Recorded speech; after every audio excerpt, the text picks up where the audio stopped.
Hey YouTube, MrRampro here, and we are going to do another knife review today. And without further ado, we will bring in the side of the screen your SPYDERCO Police. It's a pretty great blade, and I want to hit on a couple of points and let you guys know why I would definitely purchase this again. I've been carrying it in my EDC system for probably a good 2 months, well, maybe a month or so now. I think ever since that Cara video came out, about a week later, I got this one, so whatever that date was.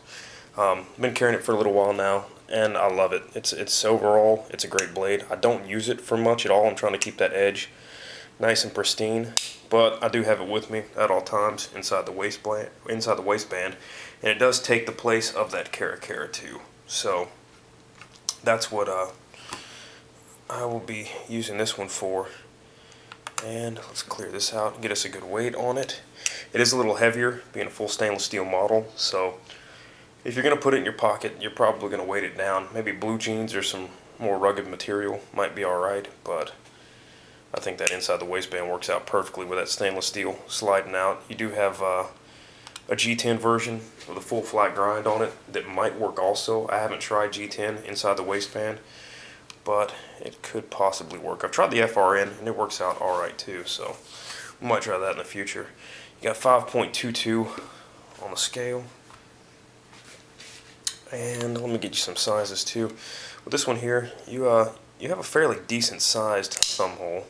It's not as large as your Delica, making that flipping that blade out a lot easier, but it works out fairly well. I think you could probably get away with using it in a gloved hand fairly well. And you can Spidey drop it. You do have enough of this choil down at the bottom of the blade to keep your finger nice and safe from the start of that cutting edge. And that's something that I wish I would have seen in a couple of other videos. I've got a couple of SPYDERCOs, and that's just, I like closing it one-handed, so that's normally what I do. And I didn't see that in a couple of the videos. That's just something I thought was a cool feature, so I like to do it. So I just wanted to bring that one up too, and to remind you guys to bring that up in your videos too, because you guys are probably gonna have some SPYDERCOs I don't have, and that's just something I'd like to see. So you do have the VG10 blade. You do have a little bit of a swedge down here towards the tip, make it a little better for piercing. I don't know if you can see that or not. Probably not, huh? There you go. You do have the saber grind on the edge there, which is alright with the full serrated edge. I don't mind it.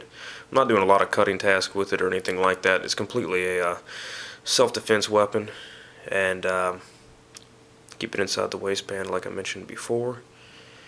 And I do think that if you were to use it in that manner, you would probably end up with quite a bit of blood, rain, guts, whatever on this handle. So it's probably going to not be very grippy. So you just probably need to practice like I do, maintaining positive control of it.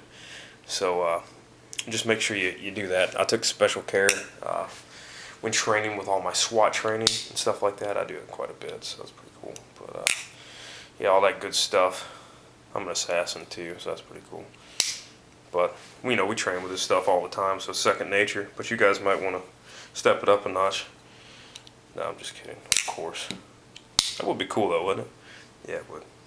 Anyways, I'd make sure I'd take that into consideration. That stainless steel is going to lose you a little bit. Size comparison, mini grip. Right there. And we'll go ahead and bring it in. That's the JD Smith. So you can see it there. It's a big boy. It's a big blade. It's nice and thin though, and that's what's good about it. One of the good things about it, anyways. You've got that spider stamp on the blade, or I mean on the pocket clip, which is always cool. You've got that, of course, on quite a few of your SPYDERCOs. I like the fact that it does have that stainless finish, and it's not the blacked out version, which would obviously look a little funny. It does have that mirror polish on it, which is going to pick up and retain every bit of fingerprint you got. So you're going to be trying to keep it a little extra cleaner, stuff like that, than what you normally would your blades. You do have the boy dent on the back. You see that? And you've got quite a bit left over if you did want to use this as an impact weapon. I'm easily looking at about, I've got average, I guess, size hands, and you're looking at about an inch left over, so maybe an inch and a quarter, inch and a half. And that's quite a bit. Now, I will tell you, if you use it like that, that is going to hurt your hand probably just as much as it hurts their head. Or whatever you're hitting. This edge right here is a little sharp, so that's going to be on the inside of your fingers. And if you're really striking with that, that's going to feel pretty good on you. Trying to bring up some other talking points real quick, because we've done quite a few takes on this, and either I start to cry or fall asleep one, so I have to make sure I hit it all again.